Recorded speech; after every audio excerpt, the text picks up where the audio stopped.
YouTube channel തുടങ്ങിയിട്ട് കഷ്ടപ്പെട്ട് grow ചെയ്താൽ അത് ഒരിക്കലും വിട്ടു പോകാതിരിക്കുക. പലർക്കും വ്യൂസ് കിട്ടുന്നില്ല, സബില്ല, പല രീതിയിലും ട്രൈ ചെയ്തിട്ടും ചാനൽ ഗ്രോ ആകുന്നില്ല എന്ന് പറഞ്ഞ് ഒരു പരിധിക്കപ്പുറം അവർക്ക് പിടിച്ചു നിൽക്കാൻ പറ്റാതെ യൂട്യൂബിൽ നിന്നും വിട്ടു പോകുന്നവർ ധാരാളമുണ്ട്. അപ്പോൾ ഇതിനു മുമ്പ് പല ഇമ്പോർട്ടൻ്റ് ആയിട്ടുള്ള യൂട്യൂബേഴ്സിന് വേണ്ടിയിട്ടുള്ള വീഡിയോസൊക്കെ ഷെയർ ചെയ്ത് വരികയാണ്. അപ്പോൾ അതിൽ ഒരു പ്രധാനപ്പെട്ട കാര്യമാണ് നിങ്ങളുടെ യൂട്യൂബ് ചാനൽ ഏത് കാറ്റഗറിയിൽ ഉൾപ്പെടുത്തണം എന്നുള്ളത്. അപ്പോൾ ഏത് തരം വീഡിയോസാണ് നിങ്ങൾ അപ്ലോഡ് ചെയ്യുന്നതോ അത് അനുസരിച്ചിട്ടായിരിക്കും നിങ്ങൾക്ക് എന്താ കാറ്റഗറി എന്ന് വരുന്നത്. ചിലർക്കൊക്കെ കുക്കിംഗ് വീഡിയോസ് ചെയ്യുന്നവർക്കൊക്കെ ആ കാറ്റഗറിയിലായിരിക്കും.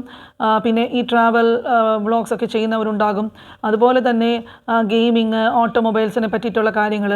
അപ്പോൾ ഏകദേശം യൂട്യൂബിൽ ഒരു 15ഓളം കാറ്റഗറീസ് കൊടുത്തിട്ടുണ്ട്. ഇതിൽ നിന്നും ഒരു കാറ്റഗറി നിങ്ങളുടെ ചാനലിന് വേണ്ടിയിട്ട് സെലക്ട് ചെയ്യണം. അപ്പോൾ എല്ലാവരും ചാനലൊക്കെ ക്രിയേറ്റ് ചെയ്യുന്ന വീഡിയോസൊക്കെ ഇടുന്നുമുണ്ട്.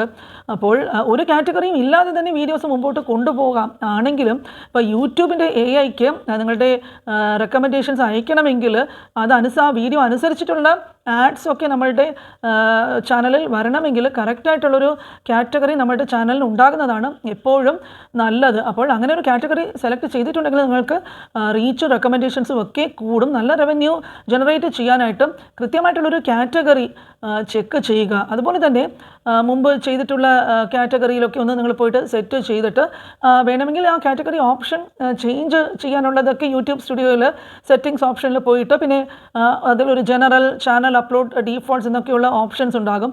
അതിൽ അപ്ലോഡ് ഡീഫോൾട്ട് എന്ന ഓപ്ഷനിൽ പോയി ക്ലിക്ക് ചെയ്യുക. അതിൽ നിങ്ങൾക്ക് ബേസിക് ഇൻഫർമേഷൻ, അഡ്വാൻസ്ഡ് സെറ്റിങ്സ് എന്നിങ്ങനെയുള്ള ഓപ്ഷൻസ് ഒക്കെ കാണാം. അപ്പോൾ അഡ്വാൻസ്ഡ് സെറ്റിങ്സിൽ പോയിട്ട് ക്ലിക്ക് ചെയ്യുമ്പോഴാണ് ഈ കാറ്റഗറി എന്ന ഓപ്ഷൻ വരുന്നത്. അപ്പോൾ ആ കാറ്റഗറിയിൽ പോയി ക്ലിക്ക് ചെയ്താൽ നിങ്ങൾക്ക് ഈ പറഞ്ഞ പോലെ ധാരാളം കാറ്റഗറീസ് കാണാനായിട്ട് സാധിക്കും. അതിൽ നിന്നും നിങ്ങളുടെ കാറ്റഗറി എന്താണോ അത് സെലക്ട് ചെയ്യുക. അപ്പോൾ ഒരുപാട് ഈ മിക്സഡ് ആയിട്ടൊക്കെ വീഡിയോസൊക്കെ ഇട്ടവരാണെങ്കിൽ ഈ പീപ്പിൾ ആൻഡ് വ്ളോഗ്സ് എന്ന കാറ്റഗറിയിൽ ഇട്ടിട്ട് പിന്നെ നിങ്ങൾക്ക് എപ്പോഴെങ്കിലും വേണമെങ്കിൽ അത് ആ കാറ്റഗറി മാറ്റാനായിട്ട് സാധിക്കും. അപ്പോൾ ഓഡിയൻസിന് പെട്ടെന്ന് നിങ്ങളുടെ ചാനലിൽ എത്തിച്ചേരണമെങ്കിലും യൂട്യൂബിന് പെട്ടെന്ന് നിങ്ങളുടെ ചാനലിനെ കുറിച്ച് ഐഡൻറ്റിഫൈ ചെയ്യണമെങ്കിലും അത് വളരെ മുഖ്യമായിട്ട് ചെയ്യാനുള്ളതാണ് ഈ കാറ്റഗറി സെലക്ഷൻ ചെയ്യുന്നത്. ഫുഡ്, കുക്കിംഗ് റിലേറ്റഡ് ആയിട്ടുള്ളത് അങ്ങനത്തെ പരസ്യങ്ങളൊക്കെ നിങ്ങളുടെ കുക്കിംഗ് വീഡിയോസിലൊക്കെ വരണമെങ്കിൽ ഇങ്ങനത്തെ ചാനൽ സെലക്ഷനൊക്കെ ചെയ്താൽ മാത്രമേ സാധിക്കുകയുള്ളൂ. അപ്പോൾ യൂട്യൂബിൽ നമ്മൾ വീഡിയോസ് ഇട്ടാൽ മാത്രം പോരാ, അതുമായിട്ട് ബന്ധപ്പെട്ട് നമ്മൾ ചാനലിൽ സ്റ്റുഡിയോയിൽ പോയിട്ട് എന്തൊക്കെ സെറ്റിങ്സ് ചെയ്യണോ അപ്പോൾ അതൊക്കെ പ്രത്യേകം ചെയ്യാനായിട്ട് മറക്കാതെ ഇരിക്കുക. സാധാരണ നമ്മളൊരു വീഡിയോ ഒക്കെ ഇടുകയാണെങ്കിൽ യൂട്യൂബിന് അത് ഏത് വിഭാഗത്തിൽപ്പെട്ടതാണെന്നുള്ളത് അറിയാനായിട്ട് സാധിക്കില്ല. അപ്പോൾ അത് മനസ്സിലാക്കാനായിട്ടുള്ളൊരു സെറ്റിങ്സാണ് യഥാർത്ഥ ഓഡിയൻസിനെ നമ്മുടെ വീഡിയോയിലേക്ക് എത്തിച്ചേരാനായിട്ട് സാധിക്കുന്നത്. അപ്പോൾ അങ്ങനെ ഒരു ടാർഗറ്റ് ഓഡിയൻസ് നമ്മൾക്ക് വന്നാലേ നമ്മുടെ ചാനൽ നല്ല രീതിയിൽ വളർച്ച ഉണ്ടാകുകയുള്ളൂ. യൂട്യൂബിനൊക്കെ റെക്കമെൻഡേഷൻസും ഇംപ്രഷൻസും ഒക്കെ അയക്കാനായിട്ട് സാധിക്കും. അതിന് കാരണം നമ്മൾ തന്നെയാണ്. നമ്മൾ വന്നിട്ട് ഒരേ രീതിയിൽ പോകാതെ കുറച്ച് വഴി മാറ്റി നോക്കണം. അതായത് നിങ്ങൾ ഉദ്ദേശിക്കുന്ന രീതിയിൽ പോകാൻ പറ്റിയില്ലെങ്കിൽ വേറെ പല ഐഡിയാസും നിങ്ങൾ ട്രൈ ചെയ്ത് നോക്കുക. അപ്പോൾ നമ്മൾ ഏത് രീതിയിലുള്ള വീഡിയോസ് ചെയ്യുന്നവരാണെങ്കിലും ഏതാണ്ട് ഒരു 1-1.5 വർഷം ഒരു ചാനലിന് വേണ്ടിയിട്ട് കഷ്ടപ്പെട്ടു, എന്നിട്ടും 4000 അവേഴ്സോ 1000 സബ് ഒന്നും കിട്ടാൻ സാധിച്ചിട്ടില്ലെങ്കിൽ നമ്മൾ അവിടെ ഫെയിലായി എന്ന് തന്നെ കരുതണം. കാരണം കഴിഞ്ഞ 365 ദിവസങ്ങളിലെ ടൈമാണ് വാച്ച് അവറായിട്ട് കണക്കാക്കേണ്ടത്. ഇതിനർത്ഥം നമ്മൾ പരാജയപ്പെട്ടു, ഇതിൽ നിന്നും വിട്ടു പോകണമെന്നല്ല, എന്തോ ഒരു മിസ്റ്റേക്ക് നമ്മളുടെ ഭാഗത്തു നിന്നും ഉണ്ടായി എന്ന് നമ്മൾ മനസ്സിലാക്കണം. മിസ്റ്റേക്ക് കണ്ടുപിടിക്കുവാനായിട്ട് ശ്രമിക്കുക. ഇല്ല എന്നുണ്ടെങ്കിൽ വേറെ ഒരു മാർഗം നോക്കുക. അങ്ങനെയാണെങ്കിൽ വേറെ ഒരു ചാനൽ കൂടി തുടങ്ങിയിട്ട് അട്രാക്റ്റീവായിട്ടുള്ള വീഡിയോസൊക്കെ ഇട്ട് നോക്കുക. അപ്പോൾ ഇതൊക്കെ ചെയ്യുമ്പോഴേക്ക് പല പ്രശ്നങ്ങളും നേരിടേണ്ടി വരും. പലർക്കും വീട്ടുകാർ തന്നെ കളിയാക്കാറുണ്ട്, ഇങ്ങനെ ചാനലിൻ്റെ പിറകെ നടന്നിട്ട് എന്തുകൊണ്ടാണ് അതിൽ നിന്നും പണമൊന്നും കിട്ടുവാൻ തുടങ്ങാത്തത്.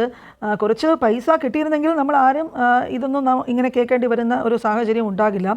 ഉയർച്ച ഉണ്ടാകുമ്പോഴേക്കും ഒരുപാട് പേര് നമ്മുടെ കൂടെ ഉണ്ടാകും. പക്ഷേ വീണു പോയാൽ ആരും സപ്പോർട്ട് ചെയ്യാനായിട്ട് കാണില്ല. ഒരു വരുമാനത്തിന് വേണ്ടിയാണ് പലരും ഇവിടെ വരുന്നത്. അപ്പോൾ അങ്ങനെ ചിന്തിക്കുമ്പോഴേക്കും സപ്പോർട്ട് ചെയ്യാൻ ആളില്ല എന്ന് കരുതി നമ്മളുടെ മനോധൈര്യം ചോർന്ന് പോകാതെ കഴിയുന്നത് നല്ല നല്ല രീതിയിൽ പുതിയ ഐഡിയാസൊക്കെ ഉപയോഗിച്ചിട്ട് വീഡിയോസ് എല്ലാം അപ്ലോഡ് ചെയ്യുക.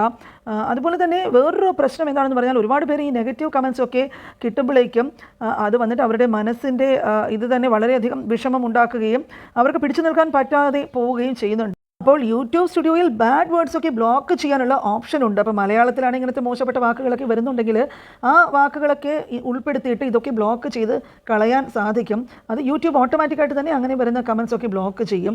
അതുപോലെ വന്ന് യൂട്യൂബ് ഒരിക്കലും ഇന്ന് വന്നിട്ട് നാളെ കാശ് ഉണ്ടാക്കാനുള്ള ഒരു വരുമാന മാർഗ്ഗമല്ല. ഇവിടെ വന്നിട്ട് നന്നായിട്ട് വർക്ക് ചെയ്താൽ മാത്രമേ പൈസ ഉണ്ടാക്കാനായിട്ട് സാധിക്കുകയുള്ളൂ. അപ്പോൾ വീഡിയോ അപ്ലോഡിങ് തന്നെ നിസ്സാരമല്ല, അത് വളരെയധികം കഷ്ടപ്പെട്ടാണ് പലരും ചെയ്യുന്നത്. അപ്പോൾ വീഡിയോ ചെയ്യുമ്പോഴേക്ക് ലോങ് ടേം ആയിട്ടുള്ളൊരു പ്ലാൻ ഉണ്ടാക്കുക. ഒരു വർഷത്തിൽ ഇല്ല ഇങ്ങനെ ഒരു സമയപരിധിക്കുള്ളിൽ ഇത് നമ്മൾക്ക് വരുമാനം ഉണ്ടാക്കാൻ തുടങ്ങും എന്നുള്ളൊരു പ്ലാൻ സെറ്റ് ചെയ്ത് അതിനനുസരിച്ചിട്ട് പോവുക. ഒരു വാശിയായിട്ട് ഇത് എടുക്കാനായിട്ട് പഠിക്കുക. ശരിക്കും കഷ്ടപ്പെടേണ്ടി വരും. ഇവിടെ ഹാർഡ് വർക്ക് ചെയ്ത് മുന്നേറുന്നവർക്ക് ശരിക്കും ബുദ്ധിമുട്ട് തന്നെയാണ്. പലർക്കും യൂട്യൂബിൽ വീഡിയോ ചെയ്യുമ്പോൾ ഇതിൻ്റെ പിന്നിൽ എന്തൊക്കെ കഷ്ടപ്പാട് എന്ന് മനസ്സിലാക്കാതെ അവരത് നിസ്സാരമായി കരുതുന്നവരും ഉണ്ട്. അപ്പോൾ അതൊന്നും കൂട്ടാക്കാതെ നല്ല രീതിയിലൊരു പ്ലാനിങ്ങുമായിട്ട് വരിക, അങ്ങനെ മുമ്പോട്ട് പോവുക. നമ്മൾ പ്രതീക്ഷിക്കുന്ന രീതി ആയിരിക്കില്ല, ചിലപ്പോൾ പെട്ടെന്ന് തന്നെ നമ്മൾ വിജയത്തിലെത്തുകയും ചാനലിന് നല്ല റീച്ചൊക്കെ കിട്ടുകയും ചെയ്യും. അപ്പോൾ ഇങ്ങനെ ഒരു മോട്ടിവേഷൻ വീഡിയോ ഒന്ന് ഷെയർ ചെയ്യാമെന്നും വിചാരിച്ചു. അപ്പോൾ തുടർന്ന് ഇതുപോലെ വേറെ ഒരു വീഡിയോയുമായിട്ട് ഉടനെ കാണാം.